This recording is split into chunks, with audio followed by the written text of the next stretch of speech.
चलिए दोस्तों, फटाफट बात कर लेते हैं एक और नए गाने के बारे में, नीलकमल सिंह जी के, जो कि काफ़ी अच्छा गाना है, बवाल लेवल का गाना है।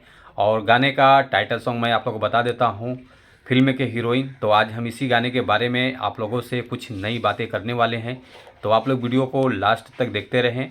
और जो लोग भोजपुरी वुड हंगामा चैनल को अभी तक सब्सक्राइब नहीं किए हैं वो लोग सब्सक्राइब कर लीजिए। चलिए वीडियो को शुरू करते हैं। नमस्कार दोस्तों, मैं हूँ सतीश।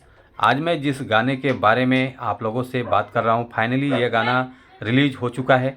गाने का टाइटल सॉन्ग है फिल्म के हीरोइन, जो कि काफ़ी अच्छा गाना है, बवाल लेवल का गाना है। और इस गाने को गाए हैं नीलकमल सिंह जी, और इस गाने को लिखा है रवि चौहान जी, जो कि काफ़ी अच्छा गाना है।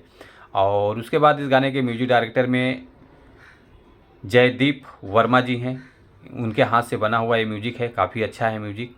कंपोजर हैं कान्हा सिंह जी। और बात कर लेते हैं, डायरेक्टर हैं सुमित सिंह जी। अब बात कर लेते हैं गाने के रिस्पॉन्स के बारे में। 1 घंटा हो गया है गाने को रिलीज़ करके। 1 घंटे में 12,445 व्यूज़ आ चुका है। लाइक आया है 2,600 और कमेंट आया है 299। और ये गाना रिलीज हुआ है टी सीरीज हमारे भोजपुरी चैनल से। बहुत अच्छा चैनल है, इस चैनल में बहुत अच्छे अच्छे गाने रिलीज होते रहते हैं।